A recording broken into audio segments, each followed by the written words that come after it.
All right. I haven't really talked about Project Hail Mary because there's no reason to. Okay, this is a flavor of the month film. Nobody's going to remember it by the end of the year. The Mario Galaxy movie outperformed it. You know, it's a better film set in space. It's a more iconic brand. I don't care about Project Hail Mary. What I find way more interesting, however, is how much the Super Mario Galaxy movie outperformed Michael, the Michael Jackson biopic that came out. And it was interesting to me how, on the surface, you would think these films had a lot in common because you saw a lot of journalists and a lot of movie critic shows like pushing this angle that like Michael Jackson was a pedophile and the film needed to like talk about this instead of like focusing on his actual legacy and his actual music career and his actual accomplishments and his actual life story. Like they would rather talk about these completely disproven in legal in court allegations instead of like focusing on like the man, the myth, the legend, Michael Jackson. You know what I mean? Like that was like the cope. Okay, we saw a lot of critics come out and say this, but it felt like a little bit lackluster compared to the backlash towards the Super Mario Galaxy movie. Right? It didn't feel as intense. It didn't feel as vitriolic. People don't hate Michael Jackson as much as they hate Mario. And I find that really interesting. I find that really interesting why people are like more threatened by Super Mario than they are by Michael Jackson.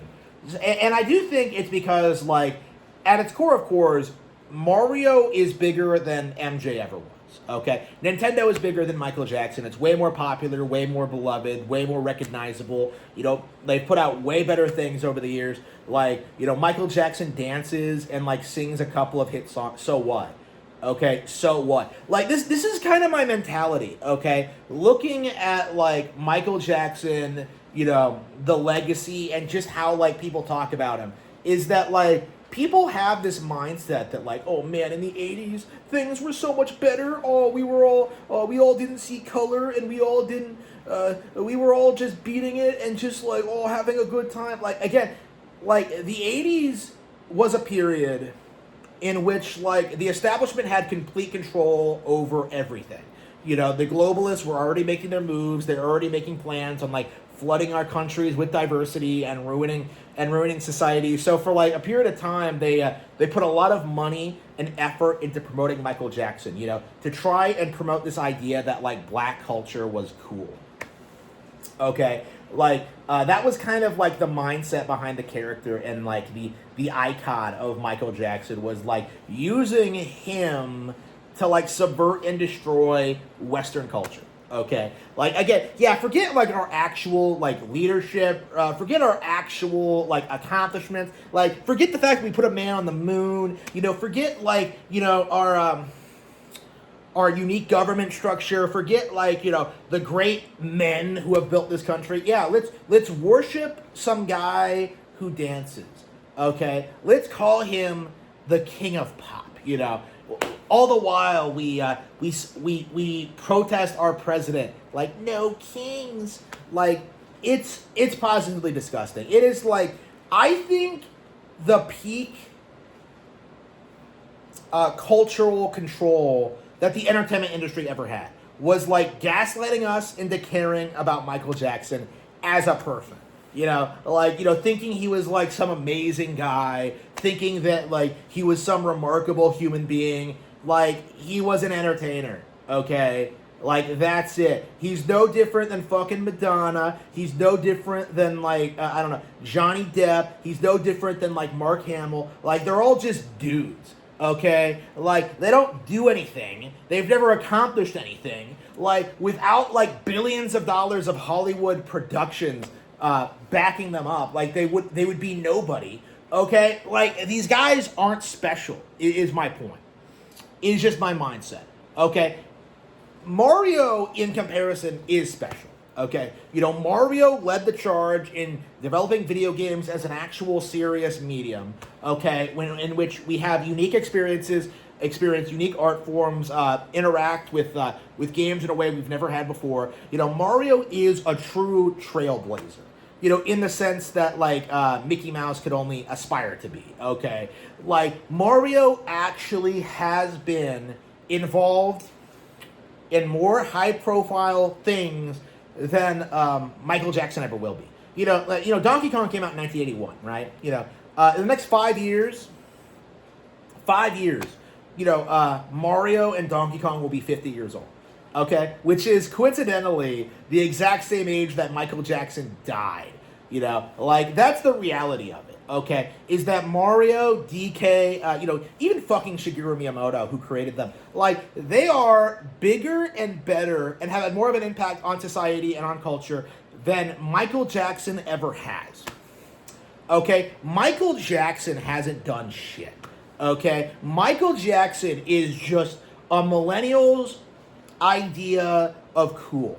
Okay, you were force-fed this guy, and you were told to love him, told to worship him, told to think he was the coolest guy ever, and it just wasn't true at any point in time. Michael Jackson was not a pedophile, but neither was he a particularly good entertainer. Neither was he this industry-defining giant, okay? He was someone that was sold to you by the music label industry. He was someone that was sold to you by the establishment, right? He was not organic. He was cultivated from a young age, and in spite of all of his successes and how many fans he had, he lived a pretty miserable life. Let's be real. Okay, Michael Jackson was a victim of just this kind of of having too much celebrity in that sense. And at a certain point, he just couldn't handle anymore, which is why towards the end of his life, everything fell off and people stopped caring about him, and he just kind of fell off, people can talk all they want, oh, he totally would have made a comeback if he didn't drop dead, but that was never going to happen. The guy was 50. He was over the hill. He was old. He couldn't do it anymore. He wasn't even cool in 2000, in the 90s. Okay, the curtain had been pulled back, and people saw what this guy was really like, and they realized that we were sold that. We were tricked. This guy was just never normal. And that's just the reality of this of the entertainment industry. It's none of the things you like or consume are really all that good. Okay, Nintendo clears all of that easily, and I think this is a really good example as to why. In that nobody gives a shit about this Michael Jackson biopic. More people are going to go see Project Hail Mary. Okay, again, a film that's also not competing with the Super Mario movie. So, again, we are going to see Mario grow, evolve, and change probably for the next 50 years, okay? Probably for the rest of my lifetime, for sure. All the while, Michael Jackson just continues to fade into irrelevancy. I would not be surprised if, Taylor Swift is actually bigger than he ever was, right? And I know a lot of people are, in denial about that. Michael Jackson was big back in the 80s. You're just a nostalgia-blinded boomer, okay? You just have no idea, how much the industry has grown or changed, and you just can't accept, that your favorite thing from 40 years ago has been replaced by, the newer, trendier thing. But Mario will never be replaced. Mario will always be the trendsetter, will always be the face of video games, will always be a symbol of Shigeru Miyamoto and his team at Nintendo's commitment to creating the most iconic video game franchise in the world. Okay? Michael Jackson will be forgotten, but Mario will be eternal.